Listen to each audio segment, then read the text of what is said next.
The medical bay of the Zephyrian cruiser hummed with alien machinery, its blue lights casting strange shadows on the walls. Princess Lyra Voss lay motionless on the bio-bed, her silver skin pale as moonlight, breathing shallow and labored. The poison coursing through her veins was unlike anything the galaxy's best doctors had seen before. It ate away at her cellular structure slowly, deliberately, keeping her alive just long enough to watch her empire crumble. Marcus Chun adjusted his worn combat jacket and stepped into the sterile chamber. The human mercenary had seen death before, plenty of it, but something about watching royalty wither away felt different. Wrong somehow. The Zephyrians around him whispered in their musical language, their four arms gesturing frantically as they debated treatments that would never work. "You are the human," they spoke of. Princess Lyra's voice was barely a whisper, but her golden eyes still held fire. "The one who fights impossible battles." Marcus approached the bed slowly. He had heard about Princess Lyra Voss throughout the Outer Rim territories. She was different from other Zephyrian nobility. While her father, Emperor Valdris, ruled with an iron fist and enslaved entire worlds, Lyra had secretly funded resistance movements. She had used her position to smuggle refugees to safety and expose her father's war crimes to the Galactic Council. "Your Highness," Marcus said, offering a slight bow. "I came as soon as I received your message." The princess tried to sit up, but winced in pain. The poison was designed specifically for Zephyrian biology, attacking their unique dual heart system and shutting down their enhanced metabolism. It was a masterpiece of biological warfare, and Marcus suspected he knew who was behind it. "My father grows tired of my interference," Lyra said, her voice growing stronger with effort. "He cannot simply execute me without causing unrest among our people. Many see me as a symbol of hope. But if I die from a mysterious illness while traveling the Outer Rim, investigating mining operations, he gets to play the grieving father while eliminating his biggest problem," Marcus finished. "Smart. Cruel, but smart." Dr. Kira, Lyra's personal physician, approached with a datapad in her lower hands while her upper arms worked frantically at a nearby console. Her species, the Valdorians, were renowned for their medical expertise, but even she seemed defeated. "The poison is unlike anything in our databases," Dr. Kira said, her translator converting her clicks and whistles into standard galactic. "It appears to be a hybrid creation, combining elements from at least 12 different worlds. The complexity suggests access to resources only the Imperial Science Division possesses." Marcus studied the readouts, though the alien medical terminology meant little to him. What he understood was simpler and more final. Princess Lyra was dying, and her father was responsible. "How long does she have?" he asked. "Perhaps 10 days, maybe less. The poison accelerates as it progresses through her system." Marcus felt anger building in his chest. He had served in the Human Defense Force for 15 years before going mercenary, and he had seen enough tyrants to recognize the pattern. Emperor Valdris was exactly the kind of ruler that made Marcus sick, someone who destroyed anything good in his path, even his own family. "There has to be something we can do," Marcus said. "Some treatment, some antidote." Dr. Kira's tentacles drooped in a gesture of despair. "The only possibility would be to find the original research data. The antidote would need to be synthesized from the same base components as the poison. But that information would be locked away in the most secure facilities in the Empire." Princess Lyra laughed bitterly, a sound that turned into a coughing fit. "You need to infiltrate the Imperial Science Citadel on Zephyr Prime.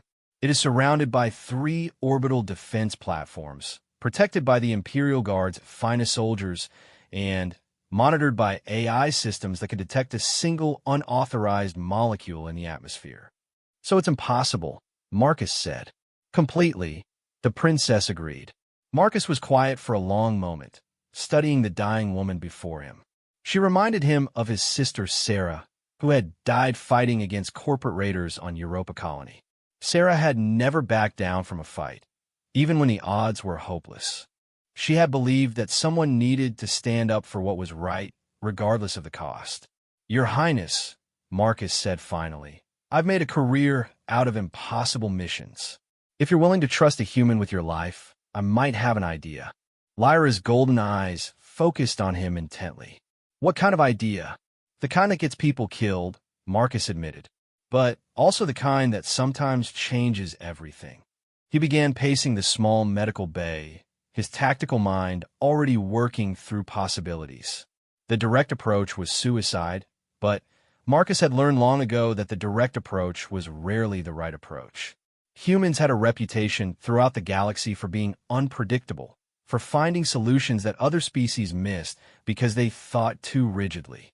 "The Imperial Science Citadel is impregnable," Marcus said, "but it's also a working facility. They need supplies, personnel, data transfers. There have to be vulnerabilities in their security protocols, especially if we approach this from an angle they're not expecting." Dr. Kira's tentacles twitched with what Marcus had learned was curiosity. "What angle?" "They're looking for external threats, military attacks, infiltration attempts. But what if the threat came from inside? What if someone they trusted brought the poison data directly to us?" Princess Lyra managed a weak smile. "You want to turn one of their own scientists?" "Not turn," Marcus said. "Convince.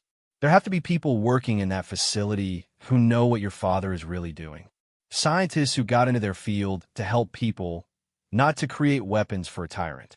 It was a long shot, Marcus knew, but it was better than watching the princess die while they did nothing. He had contacts throughout the galaxy, information brokers, and smugglers who owed him favors.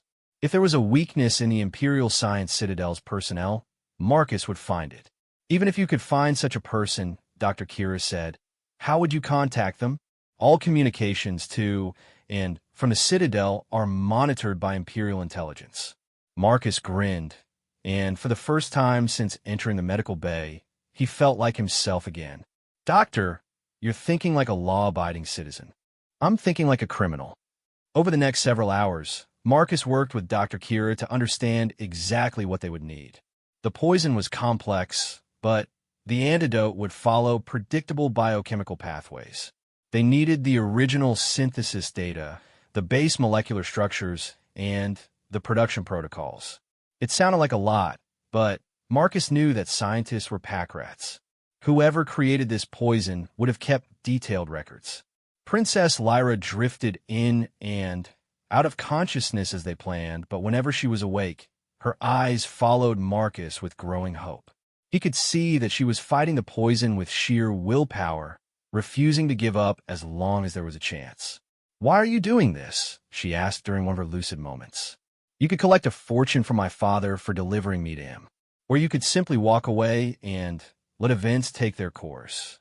Marcus considered the question seriously. It was true that he could profit from this situation or avoid it entirely. He was a mercenary, after all, not a hero. But looking at Princess Lyra, remembering his sister Sarah, thinking about all the people throughout the galaxy who suffered under tyrants like Emperor Valderus, Marcus knew he couldn't walk away. "Your Highness," he said, "I've spent my whole life fighting. Sometimes for money, sometimes for survival, sometimes for causes I believed in. But I learned something important along the way. The measure of a person isn't how many battles they win. It's which battles they choose to fight." The princess smiled, and despite her illness, Marcus could see the strength that had made her a symbol of hope throughout the Zephyrian Empire. "Then we fight this together, human warrior." Together, Marcus agreed. As the ship's night cycle began, and the medical bay dimmed to a soft blue glow, Marcus began reaching out to his network of contacts. He needed information about the Imperial Science Citadel's personnel, their schedules, their weaknesses, their motivations. Somewhere in that massive facility was a scientist with a conscience, someone who could be convinced to help save the life of a dying princess. The hunt was beginning, and Marcus Chun had 10 days to pull off the impossible. Outside the ship's viewports, the stars wheeled slowly through space, indifferent to the struggles of mortals. But Marcus had learned long ago that the universe might be vast and cold, but it was shaped by the choices of those brave enough to act. Princess Lyra Voss was dying, and an empire stood against her, but she was not alone. She had a human warrior on her side, and humans never knew when to quit 3 days into their desperate mission. Marcus had assembled a dossier that would make Imperial intelligence proud. The Imperial Science Citadel employed over 40,000 researchers, technicians, and support staff. Most were loyal to Emperor Valderus, either through genuine belief or simple fear. But buried in the personnel files Marcus had obtained through less than legal means, he found his target. Dr. Nyron Kellos was a brilliant biochemist who had joined the Imperial Science Division 5 years ago. His research focused on medical applications of rare mineral compounds, work that should have been saving lives. Instead, his discoveries have been weaponized, turned into instruments of death and control. According to Marcus's sources, Dr. Kellos had grown increasingly uncomfortable with how his work was being used. The breakthrough came from an unexpected source, Zara Quinn, a former smuggler who now ran a legitimate shipping operation. She had delivered supplies to the Citadel for years and knew its routines better than anyone. Kellos leaves the facility twice a month, Zara told Marcus over an encrypted channel. Personal visits to his daughter on the medical station orbiting Kepler-7. She's sick, some kind of genetic condition that requires constant treatment. The guy's basically working for the Empire to pay for her medical bills. Marcus felt the pieces clicking into place. A father desperate to save his sick child would understand what Marcus was going through with Princess Lyra. More importantly, it gave them leverage and a meeting opportunity. "How's the princess holding up?" Zara asked. Marcus glanced toward the medical bay, where Dr. Kira was running another series of tests. "Not good. The poison is accelerating faster than we hoped. We're down to maybe 6 days." "Then you better move fast, soldier boy." Marcus ended the call and began planning the intercept. Kepler-7 was a neutral system, outside Imperial jurisdiction, but still within their sphere of influence. It would be dangerous, but it was their best chance to approach Dr. Kellos without triggering Imperial security protocols. Princess Lyra's condition worsened daily. She could barely stay conscious for more than a few hours at a time, and her silver skin had taken on an alarming, translucent quality. But whenever she was awake, she insisted on being briefed on their progress. "Dr. Kellos," she whispered when Marcus explained their target. "I know that name. He published papers on cellular regeneration before joining the Imperial Science Division. Good work, ethical work. That's what I'm counting on," Marcus said. "Someone who got into science to help people isn't going to be comfortable creating weapons for your father."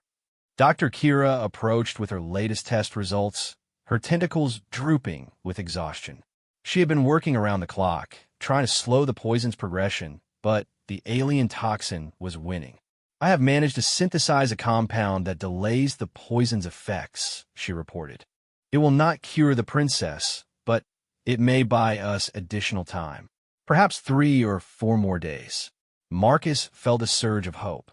Every extra hour could make the difference between success and failure. "How do you plan to approach this, Dr. Kellos?" Princess Lyra asked. "He will be suspicious of any unexpected contact, especially from someone connected to me." Marcus had been thinking about that problem for hours. "I don't approach him as someone connected to you. I approach him as a father trying to save his child." The plan was risky, but simple. Marcus would intercept Dr. Kellos during his trip to visit his daughter, posing as another desperate parent seeking treatment for a rare condition. He would slowly build trust, reveal his true purpose only when he was certain of the scientist's sympathies. It required perfect timing and a lot of luck. 2 days later, Marcus found himself on Kepler-7 medical station, a massive orbital facility that served the entire sector's medical needs. The station was neutral territory, funded by contributions from dozens of different worlds and species. It was one of the few places in the galaxy where politics took a back seat to healing.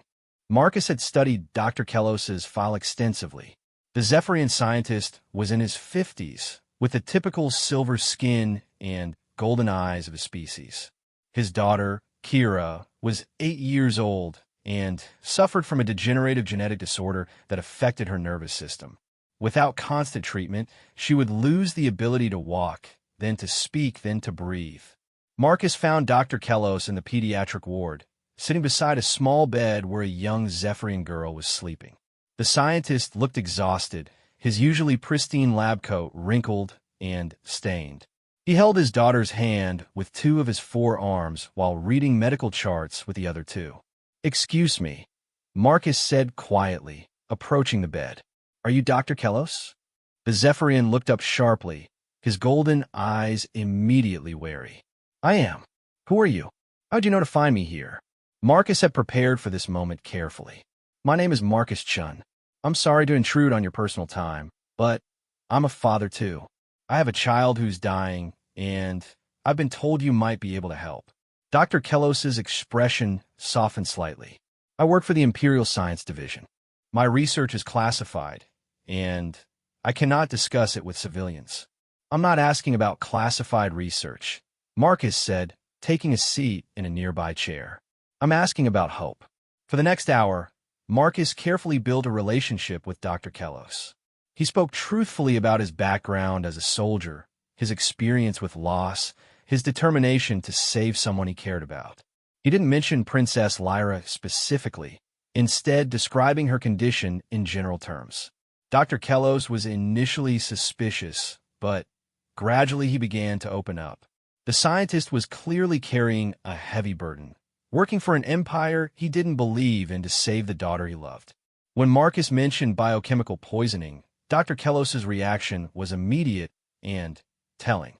"Biochemical weapons are an abomination," the scientist said quietly.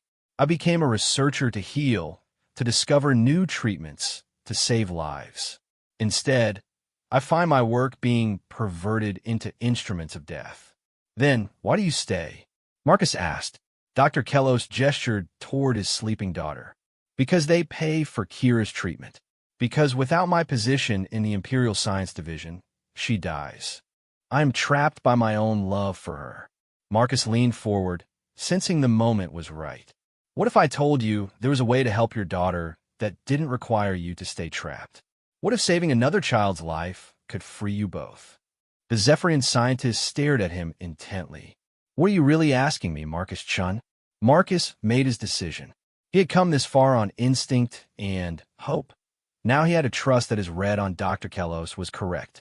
"Princess Lyra Voss is dying," Marcus said simply. "She's been poisoned by her own father, using a toxin so sophisticated it had to come from the Imperial Science Division. I think you know what I'm talking about." Dr. Kellos went very still. His 4 arms stopped moving, and his golden eyes grew wide with shock and fear. "You are either very brave or very foolish to speak such words on a medical station." "Probably both," Marcus admitted. "But I'm also desperate. The princess has maybe 4 days left. Without the synthesis data for that poison, she's going to die. And when she does, her father wins. The resistance movements she supported will lose their symbol of hope. Millions of people throughout the galaxy will continue to suffer under Imperial rule." The scientist was quiet for a long moment, watching his daughter sleep. When he finally spoke, his voice was barely audible. "I know the work you speak of. I was not directly involved, but I have access to the research files. The poison was designed specifically for the princess's genetic markers. It was a masterpiece of targeted biological warfare. Then you can help us synthesize an antidote. Perhaps, but accessing those files would be noticed. The security protocols are extensive. If you're caught, you'll be executed for treason," Marcus said bluntly. "But if you do nothing, an innocent woman dies, and your daughter grows up in a galaxy ruled by the kind of monster who murders his own children." Dr. Kellos looked at Marcus with new understanding. "You're not just trying to save the princess. You are trying to change the fate of the galaxy." "I'm trying to save someone who deserves to live," Marcus said. "Everything else is just consequences." The scientist was quiet for another long moment, then nodded slowly. "If I do this, I will need guarantees. Protection for my daughter, medical care for her condition, and extraction from Imperial space. You'll have all of that and more, Marcus promised. The princess has resources, contacts, safe havens throughout the Outer Rim. Your daughter will have the best medical care in the galaxy, and you'll be free to continue your research without having it perverted into weapons. Dr. Kellos reached into his coat and pulled out a small datapad. I can access the research files remotely, but only from a secure terminal within the Citadel's network range. The data cannot be transmitted outside the facility's security barriers. Marcus felt his heart sink. So, you have to physically bring the data out? Yes. And once I access those files, security will know within minutes. I would have perhaps a 15-minute window to escape the facility before they lock down everything. Can it be done? Dr. Kellos smiled grimly. Ask me again in 3 days. I have a plan, but it requires preparation. And Marcus Chen? Yes. If this fails, if I am captured and tortured, I want your word that you will protect my daughter. Marcus extended his hand for a human handshake, which Dr. Kellos awkwardly returned. You have my word, Doctor, and you have my gratitude. As Marcus prepared to leave Kepler's 7 medical station, he felt a mix of hope and terror. They had found their inside man, someone willing to risk everything to do what was right. But the hardest part was still ahead of them.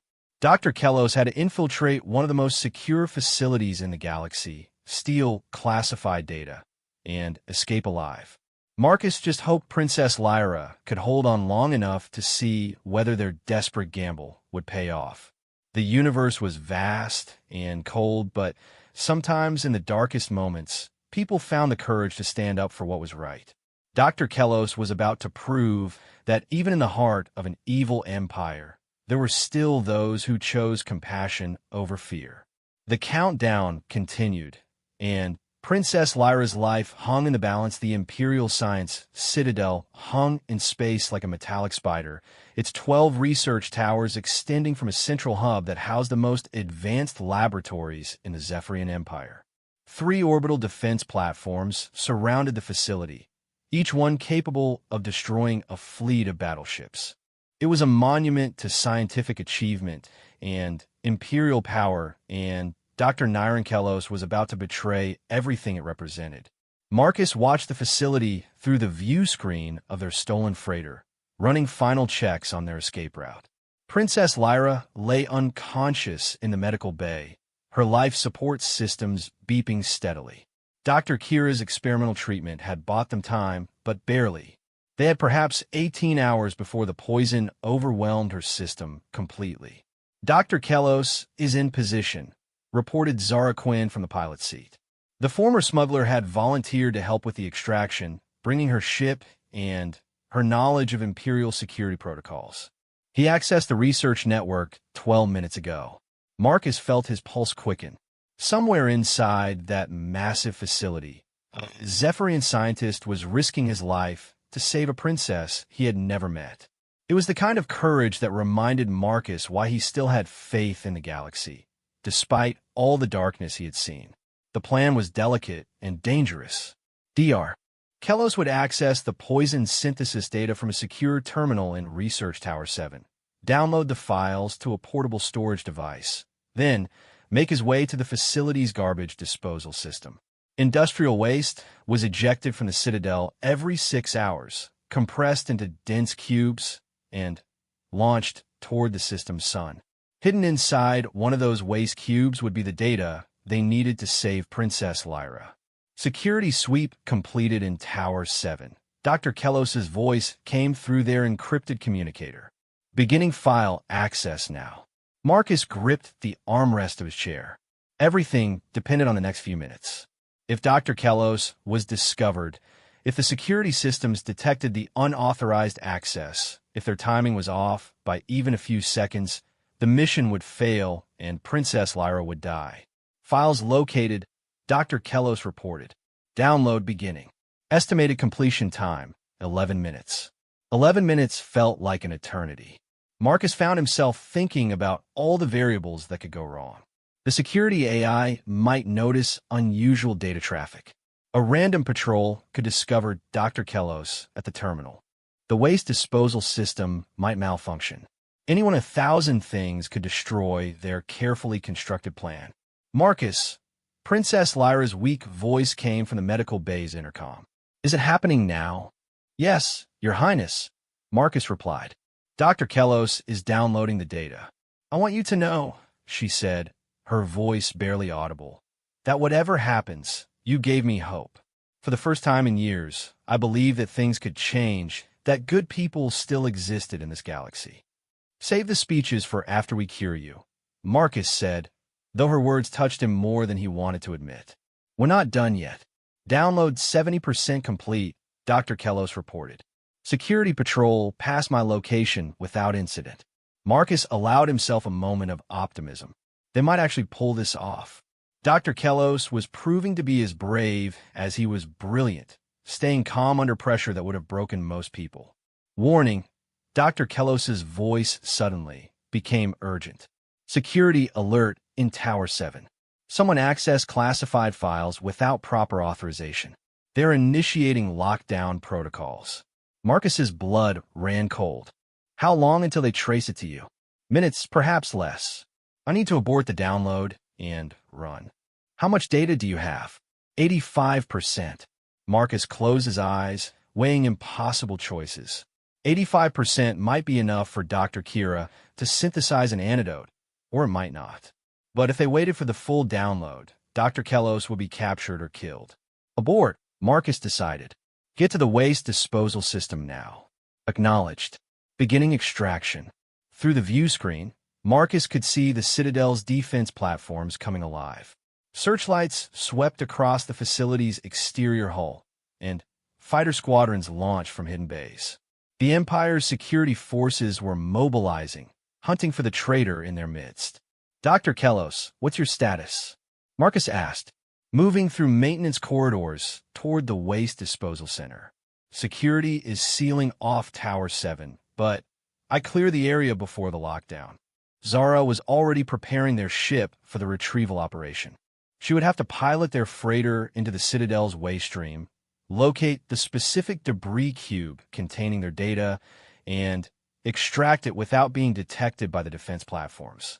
It required precision flying that only someone with her smuggling background could manage. There's been a complication. Dr. Kellos's voice was strained. Additional security sweeps in the waste disposal center.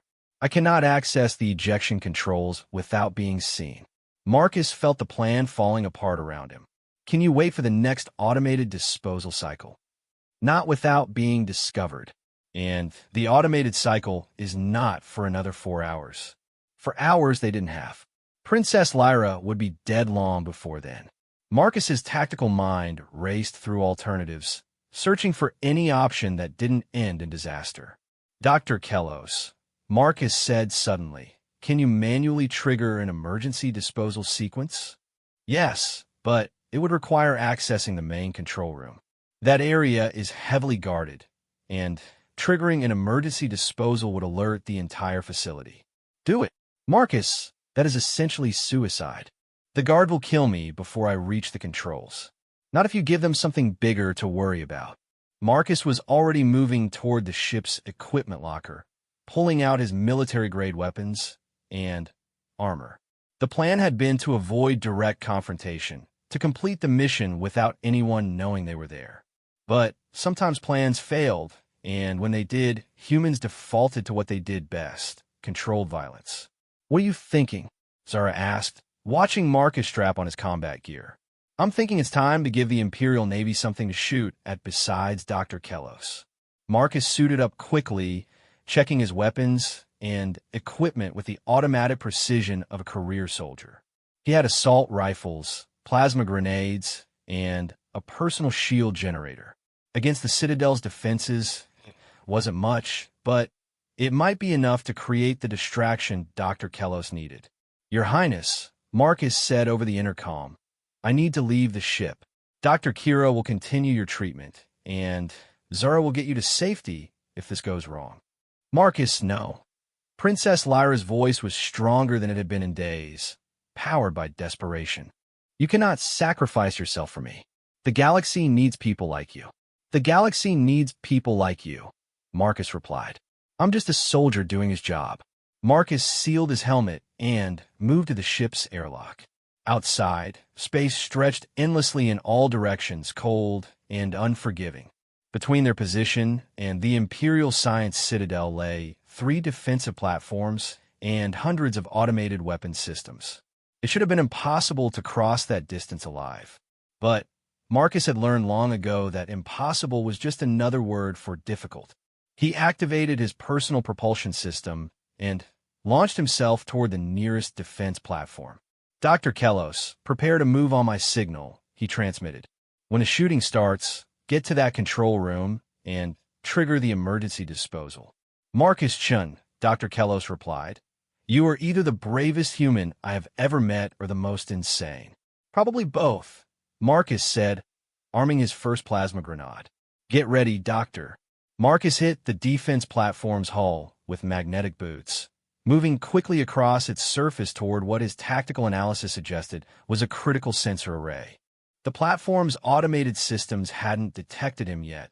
His stealth modifications were holding, but not for much longer. He placed the plasma grenade against the sensor array's primary housing and activated a 30-second timer. Then he pushed off the platform and fired his assault rifle at another nearby sensor cluster. The response was immediate and overwhelming. The defense platform's weapons systems came online, sweeping space with energy beams as they searched for the attacker. Warning klaxons echoed across the Citadel's communication channels, and every available security force began converging on Marcus's position. Now, Dr. Kellos, Marcus shouted into his communicator. Go, go, go. Through his helmet's display, Marcus could see the chaos spreading throughout the facility. Security forces were abandoning their routine patrols to respond to the external threat. Emergency lights flashed across the Citadel's hull, and fighter squadrons launched in overwhelming numbers. Marcus continued his attack, moving from platform to platform with reckless courage. He wasn't trying to destroy the Citadel's defenses. That would have been impossible with his limited weapons. He was trying to be as loud and dangerous as possible to draw every guard and every weapon away from Dr. Kellos. Entering control room now, Dr. Kellos reported. 2 guards down, accessing emergency controls. Marcus's shield generator sparked and failed under the concentrated fire from the defense platforms. Energy beams seared past his helmet, close enough to make his visor crack. He was running out of time and options. Emergency disposal sequence initiated, Dr. Kellos announced. Waste ejection in 90 seconds. Get to the ejection point, Marcus ordered. I'll keep them busy. Marcus activated his last plasma grenade and hurled it at the command tower of the nearest defense platform. The explosion lit up space like a miniature star, temporarily blinding the platform's targeting systems. In that moment of confusion, Marcus pushed off toward the Citadel itself, drawing the defenders' fire away from the waste disposal area. Data package away, Dr. Kellos reported. I have hidden myself in Maintenance Bay 12. If you can extract me, we'll get you out, Doctor, Marcus promised, though he wasn't sure how. His propulsion system was damaged, his weapons nearly exhausted, and the entire Imperial Defense Force was hunting him. But somewhere in the debris streaming away from the Citadel was the information they needed to save Princess Lyra. The mission wasn't over yet. Zara, move in for pickup, Marcus transmitted. Both packages. On my way, soldier boy, Zara replied. Try not to get yourself killed before I get there. Marcus smiled grimly and fired his last energy clip at the approaching fighters. He was a human warrior surrounded by impossible odds, fighting to save a princess and a galaxy. It was exactly where he belonged. The real battle was just beginning. Zara's freighter screamed through the debris field around the Imperial Science Citadel like a metal comet, dodging energy beams and missile strikes with the kind of precision that only came from years of running Imperial blockades. The ship's hull groaned under the stress of extreme maneuvers, but Zara pushed it harder, knowing that lives depended on her flying.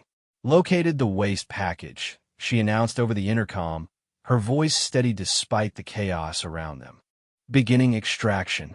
Marcus was still alive, somehow, using the Citadel's own hull as cover while he played deadly hide-and-seek with Imperial fighters. His suit's life support was failing, his weapons were empty, and half his equipment was fried, but he kept moving, kept fighting, drawing enemy fire away from Zara's recovery operation. In the medical bay, Princess Lyra had lapsed into unconsciousness again. Dr. Kira worked frantically over her patient, monitoring vital signs that grew weaker by the hour. The princess's dual hearts were barely functioning, and her silver skin had taken on an almost transparent quality. They were losing her. Package secured, Zara reported. Now, for the hard part. Dr. Kellos was trapped in Maintenance Bay 12, 3 kilometers inside the Citadel's heavily armored hull. Imperial security forces were systematically searching the facility, and it was only a matter of time before they found him. Getting him out would require precision, luck, and the kind of desperate courage that made other species shake their heads at human insanity. Dr. Kellos, can you reach Emergency Airlock 7?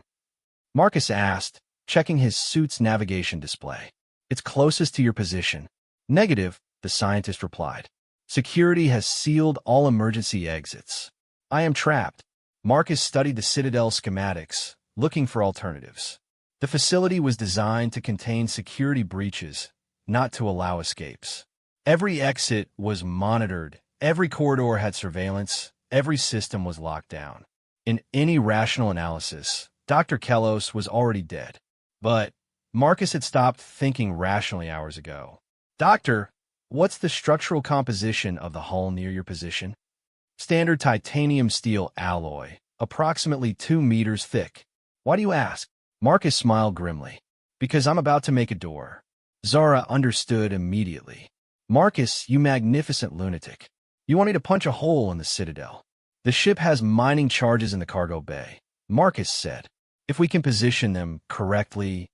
That will take time we don't have, Zara interrupted. But I've got something better. The freighter's main cargo bay contained more than mining equipment. Zara had been smuggling weapons to resistance movements for years, and her ship carried some of the most powerful portable explosives money could buy. Charges designed to crack asteroid hulls and collapse tunnel systems. Dr. Kellos, move away from the outer hull, Marcus ordered. Find a most structurally reinforced area near your position and take cover. What are you planning to do? Something stupid, Marcus admitted. But it's worked for me so far. Zara brought the freighter around in a sweeping arc, using the Citadel's own bulk to shield them from the defense platform's firing angles. The Imperial fighters were fast and numerous, but they couldn't match the maneuverability of a smuggler's ship in close quarters. Preparing shaped charges, Zara announced. This is either going to work brilliantly or kill us all. Marcus had already made peace with the possibility of dying. He had accepted that risk the moment he decided to help Princess Lyra. But he wasn't ready to accept failure, wasn't ready to let her die, because they couldn't extract their inside man. Charges armed and ready, Zara said. Dr. Kellos, I hope you're in a safe place. As safe as possible under the circumstances, the scientist replied. Fire, Marcus ordered. The shaped charges detonated against the Citadel's hull with the force of a small earthquake. Titanium steel alloy that had been designed to withstand meteor impacts, and energy weapons cracked like an eggshell. Atmosphere rushed out of the breach in a violent decompression that sent debris spinning into space. Breach confirmed, Marcus said, watching the explosion through his helmet display. Dr. Kellos, what's your status? Alive, somehow, the scientist replied, his voice shaken. The breach is approximately 50 meters from my position. I can reach it, but the Imperial security forces will see you, Marcus finished. I know. That's what I'm here for. Marcus activated his suit's emergency propulsion system and launched himself toward the breach. His equipment was failing, his weapons were exhausted, and he was outnumbered by impossible odds. But he was a human warrior, and humans had a reputation for doing impossible things when it mattered. He reached the breach just as Dr. Kellos appeared, the scientist moving awkwardly in an emergency environment suit that he clearly wasn't trained to use. Behind him, Marcus could see the glow of energy weapons as Imperial security forces closed in. "Jump," Marcus ordered. "I'll catch you." Dr. Kellos hesitated for a moment, looking at the vast emptiness of space beyond the breach. Then, he jumped, trusting his life to a human he had met only days ago. Marcus caught the scientist with his remaining good arm, feeling the impact jar his damaged shoulder. Dr. Kellos was heavier than expected, and the two of them began tumbling away from the Citadel in an uncontrolled spin. "Zara, we need pickup now," Marcus shouted into his communicator. "I see you," Zara replied. "Incoming." The freighter swooped toward them like a metal angel, its cargo bay doors already open. Energy beams from the Citadel's defenses seared the space around them, close enough to heat Marcus's damaged suit. One direct hit would kill them both. They tumbled into the cargo bay just as Zara threw the ship into a violent evasive maneuver that slammed them both against the bulkhead. The bay doors sealed, atmosphere flooded back in, and Marcus finally allowed himself to believe they might survive. "Dr. Kellos, are you hurt?" Marcus asked, helping the scientist to his feet. "I am alive," Dr. Kellos replied, removing his helmet with shaking hands. "Which is more than I expected 5 minutes ago." "The data package?" "Secured in the ship's computer core," Zara announced over the intercom. "Dr. Kira is already analyzing it." They made the jump to hyperspace just as the Imperial fleet's main battle group arrived at the Citadel. Marcus watched the facility disappear into the swirling tunnel of faster-than-light travel and felt something like relief. They had the data. They had extracted Dr. Kellos. Now, they just had to save Princess Lyra.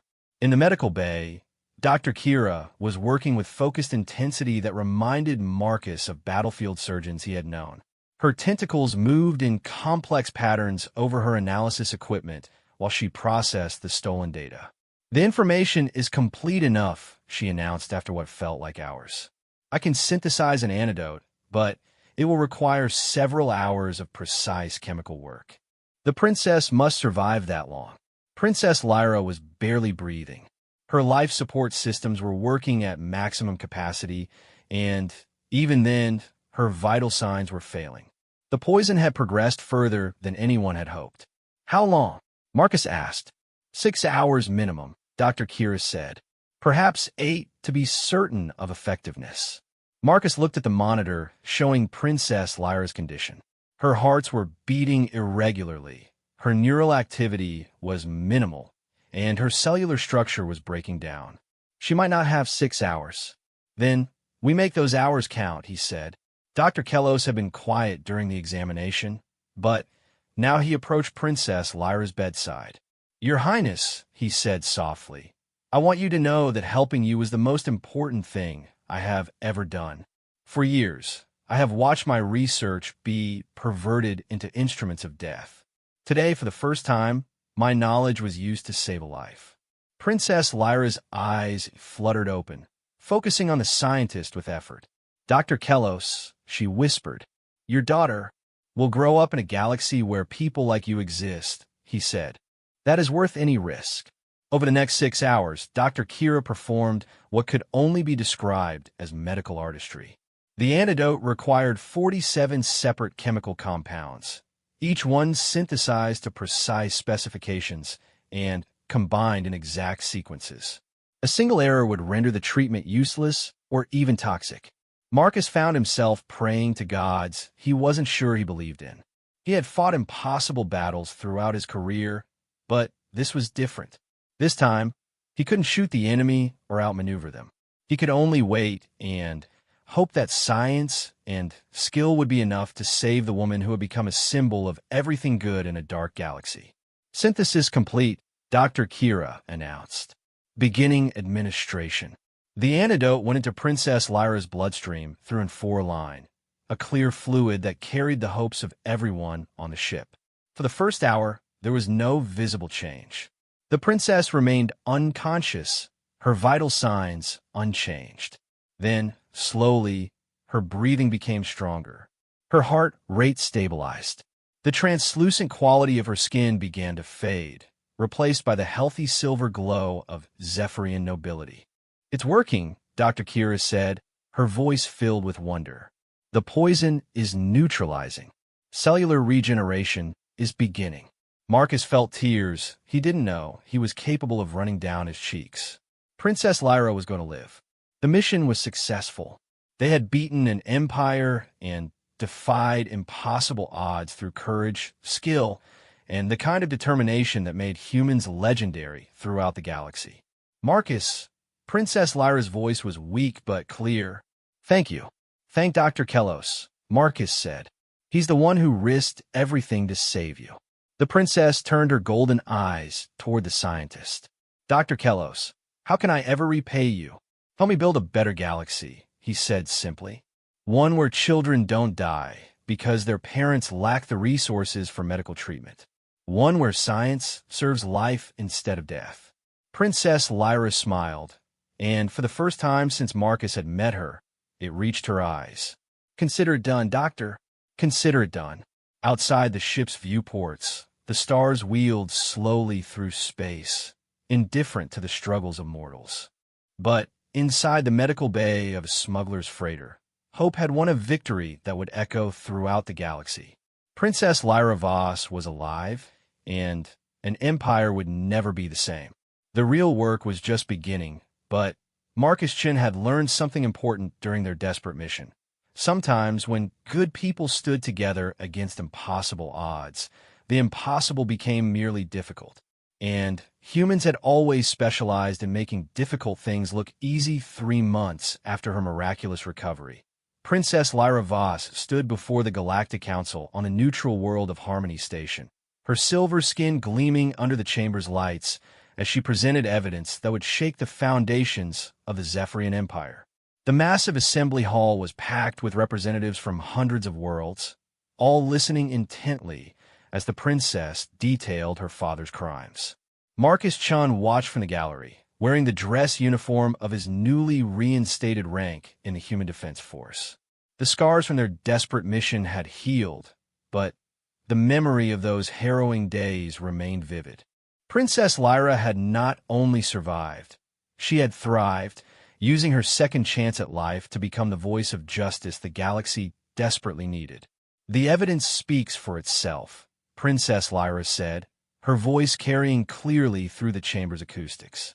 "Emperor Valdris has systematically enslaved entire populations, weaponized scientific research, and attempted to murder his own daughter when she threatened to expose his crimes. The Zephyrian Empire, as currently constituted, represents a clear and present danger to galactic peace." In the months following her recovery, Princess Lyra had not been idle.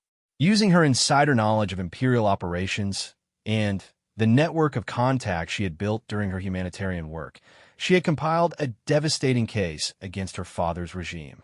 Financial records showed massive illegal arms sales.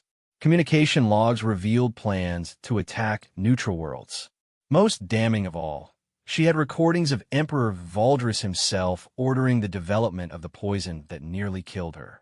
Dr. Kellos sat in the scientific advisory section, having been granted asylum by the Galactic Council. His testimony about the Imperial Science Division's weapons programs had corroborated every one of Princess Lyra's accusations. The brilliant scientist had found a new purpose, working with humanitarian organizations to develop medical treatments for the galaxy's most underserved populations. His daughter Kira was thriving under the care of Harmony Station's medical team, her genetic condition finally responding to treatments that didn't require her father to compromise his principles. The council recognizes Ambassador Chun of the Human Defense Force, announced the chamber's moderator. Marcus rose and walked to the speaker's podium, feeling the weight of hundreds of eyes upon him. He had been reluctant to testify publicly, preferring to let his actions speak for themselves, but Princess Lyra had convinced him that his perspective was crucial. "Honorable delegates," Marcus began, I am a soldier, not a diplomat. I deal in concrete realities, not political theories. The reality is this. I have seen Emperor Valdris's evil firsthand. I watched him poison his own daughter, not in a moment of passion or political desperation, but as a calculated act of cruelty designed to eliminate opposition while maintaining his public image. Marcus paused, looking out at the assembled representatives. Some were clearly sympathetic, others skeptical. A few, he suspected, were secretly loyal to the Zephyrian Empire and its vast economic influence. But I also want to tell you what I learned during our mission to save Princess Lyra, Marcus continued. I learned that even in the darkest corners of the galaxy, there are people willing to risk everything to do what's right. Dr. Kellos sacrificed his career and endangered his daughter's life to save someone he had never met. Zara Quinn risked her ship and her freedom to help extract our people from an impossible situation. Princess Lyra herself spent years secretly working against her father's regime, knowing the discovery meant certain death. Marcus gestured toward Princess Lyra, who nodded encouragingly. The question before this council is not whether Emperor Valdris is guilty of crimes against galactic law. The evidence for that is overwhelming. The question is whether we have the courage to act on that evidence, regardless of the political and economic consequences. The human representative sat down to respectful applause, but Marcus could feel the tension in the chamber. The Zephyrian Empire was powerful, economically important to dozens of worlds. Many delegates would prefer a diplomatic solution that maintained stability over justice that might disrupt trade relationships. The debate continued for hours, with representatives arguing the finer points of galactic law and diplomatic protocol. Marcus found himself growing frustrated with the political process. In his experience, when someone was shooting at you, you shot back. You didn't form a committee to study the situation. But Princess Lyra remained calm and patient, answering every question with detailed precision. She had prepared for this moment for months, anticipating every possible objection and preparing responses backed by irrefutable evidence. The breakthrough came when the Andromedian representative, a species known for their strict adherence to justice, presented a motion for immediate sanctions against the Zephyrian Empire. The motion called for trade embargoes, travel restrictions, and the freezing of imperial assets until Emperor Valdris agreed to stand trial for his crimes. The Andromedian proposal has merit, agreed the representative from the Centauri Federation. But we must consider the broader implications. The Zephyrian Empire controls key shipping lanes and resource extraction operations. Economic sanctions could destabilize the entire sector. Marcus watched Princess Lyra carefully during this exchange. He could see the frustration in her golden eyes, the recognition that politics might triumph over justice yet again. But he also saw something else, determination. Princess Lyra had not survived assassination and fought her way back to health just to watch the Galactic Council debate endlessly while her father continued his crimes. If I may address the economic concerns, Princess Lyra said, rising gracefully from her seat. I believe there is a solution that serves both justice and stability. The chamber fell silent, waiting for her words. I formally renounce my claim to the Zephyrian throne and call for the establishment of a democratic government to replace the imperial system, she announced. I pledge to work with any coalition of worlds willing to support this transition, offering my knowledge of imperial operations and my connections within the resistance movements. The declaration sent shockwaves through the assembly. Princess Lyra was essentially calling for the overthrow of her own government, abandoning her birthright in favor of justice for her people. Furthermore, she continued, I propose the creation of a transition fund, supported by the liberation of imperial assets currently held in neutral banks, to compensate worlds affected by economic disruption during the changeover. The Zephyrian people deserve freedom, but they should not have to choose between liberty and prosperity. Marcus felt a surge of pride watching Princess Lyra command the chamber. She had evolved from a dying woman, clinging to hope, into a leader offering practical solutions to seemingly impossible problems. She was proving that courage and intelligence could triumph over even the most entrenched systems of oppression. The vote, when it finally came, was closer than Marcus had hoped, but decisive enough to matter. The Galactic Council voted to impose comprehensive sanctions on the Zephyrian Empire and to recognize Princess Lyra as the legitimate representative of the Zephyrian people's democratic aspirations. Outside the chamber, as delegates filed out and news crews swarmed around Princess Lyra, Marcus found a quiet moment with the woman whose life he had helped save. "Any regrets?" he asked, watching her field questions from reporters representing dozens of worlds. "About giving up a throne to serve my people?" Princess Lyra smiled. "Never. Marcus, you showed me something important during our mission. You showed me that one person, acting with courage and conviction, can change the course of history. I'm simply following your example." "I was just doing my job," Marcus protested. "No," Princess Lyra said firmly. "You were doing what was right, regardless of the personal cost. That's what heroes do, even when they don't realize they're heroes." Over the following months, the consequences of that day played out across the galaxy. Emperor Voldris, faced with economic collapse and growing internal opposition, agreed to negotiate. The talks would be long and difficult, but for the first time in decades, there was hope for real change in the Zephyrian Empire. Dr. Kellos established a new research institute dedicated to developing medical treatments for rare genetic conditions. His work with Princess Lyra's transition government led to breakthrough discoveries that saved thousands of lives throughout the galaxy. His daughter Kira grew up healthy and strong, never knowing how close she had come to losing her father to a tyrant's machinations. Zara Quinn retired from smuggling and started a legitimate shipping company, using her knowledge of imperial trade routes to help new democratic governments establish economic independence. She kept her ship, though, and Marcus suspected she still enjoyed the occasional adventure. Marcus himself returned to active duty with the Human Defense Force, but his new assignment was different from his old mercenary work. He led a special unit dedicated to supporting democratic movements and protecting refugees from authoritarian regimes. It was dangerous work, but it felt like the right work. On quiet nights, when his duties allowed, Marcus would think back to those desperate days when Princess Lyra lay dying and the fate of the galaxy seemed to hang in the balance. He had learned something important during that mission, something that changed how he saw his place in the universe. The galaxy was vast and often cruel, filled with tyrants and systems that ground good people into dust. But it was also filled with individuals willing to risk everything for justice. Scientists who chose conscience over career, smugglers who fought for freedom, and dying princesses who refused to surrender to despair. Humans had a reputation throughout the galaxy for being stubborn, for refusing to accept defeat even when facing impossible odds. Marcus had always thought that was just about military prowess and technological innovation. But now he understood that it was something deeper.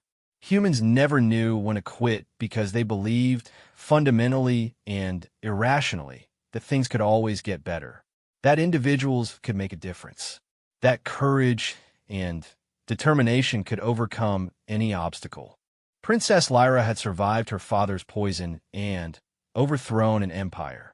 Dr. Kellos had found the strength to betray everything he had known for the chance to do what was right. Ordinary people had accomplished extraordinary things because they refused to accept that evil was inevitable. Marcus Chun had started as a mercenary trying to save one woman's life. He had ended up part of a movement that changed the galaxy. It was the kind of transformation that happened when humans got involved in impossible situations, because humans never knew when to quit, and sometimes that made all the difference. In the vast, cold universe, stars were born and died according to physical laws that cared nothing for the struggles of mortals. But in the space between those stars and the ships, and stations where sentient beings lived and loved and fought for what they believed in. Miracles happened every day. And usually there was a human somewhere in the middle of it, too stubborn to accept defeat and too crazy to realize when something was impossible. The galaxy was a better place for it. The medical bay of the Zephyrian cruiser hummed with alien machinery, its blue lights casting strange shadows on the walls. Princess Lyra Voss lay motionless on the bio bed, her silver skin pale as moonlight, breathing shallow and labored. The poison coursing through her veins was unlike anything the galaxy's best doctors had seen before. It ate away at her cellular structure slowly, deliberately, keeping her alive just long enough to watch her empire crumble. Marcus Chun adjusted his worn combat jacket and stepped into the sterile chamber. The human mercenary had seen death before, plenty of it, but something about watching royalty wither away felt different. Wrong somehow. The Zephyrians around him whispered in their musical language, their four arms gesturing frantically as they debated treatments that would never work. "You are the human," they spoke of. Princess Lyra's voice was barely a whisper, but her golden eyes still held fire. "The one who fights impossible battles." Marcus approached the bed slowly. He had heard about Princess Lyra Voss throughout the Outer Rim territories. She was different from other Zephyrian nobility. While her father, Emperor Valdris, ruled with an iron fist and enslaved entire worlds, Lyra had secretly funded resistance movements. She had used her position to smuggle refugees to safety and expose her father's war crimes to the Galactic Council.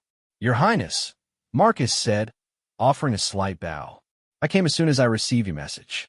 The princess tried to sit up, but winced in pain. The poison was designed specifically for Zephyrian biology, attacking their unique dual heart system and shutting down their enhanced metabolism. It was a masterpiece of biological warfare, and Marcus suspected he knew who was behind it. "My father grows tired of my interference," Lyra said, her voice growing stronger with effort. "He cannot simply execute me without causing unrest among our people. Many see me as a symbol of hope. But if I die from a mysterious illness while traveling the Outer Rim, investigating mining operations, he gets to play the grieving father while eliminating his biggest problem." Marcus finished. "Smart. Cruel but smart." Dr. Kira, Lyra's personal physician, approached with a data pad in her lower hands while her upper arms worked frantically at a nearby console. Her species, the Valdorians, were renowned for their medical expertise, but even she seemed defeated.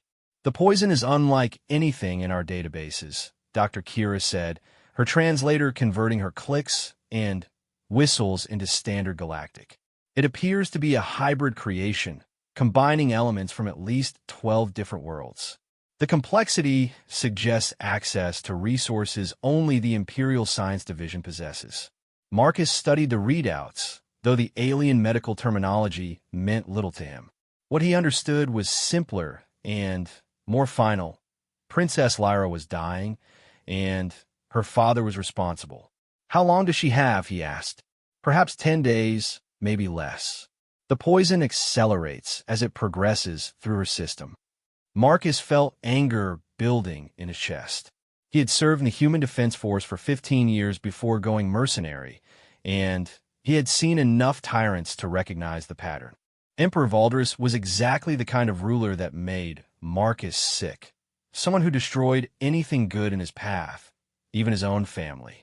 "There has to be something we can do," Marcus said. "Some treatment, some antidote." Dr. Kira's tentacles drooped in a gesture of despair. "The only possibility would be to find the original research data. The antidote would need to be synthesized from the same base components as the poison. But that information would be locked away in the most secure facilities in the Empire." Princess Lyra laughed bitterly, a sound that turned into a coughing fit. "You need to infiltrate the Imperial Science Citadel on Zephyr Prime. It is surrounded by 3 orbital defense platforms, protected by the Imperial Guard's finest soldiers, and monitored by AI systems that can detect a single unauthorized molecule in the atmosphere. So it's impossible, Marcus said. Completely, the princess agreed. Marcus was quiet for a long moment, studying the dying woman before him.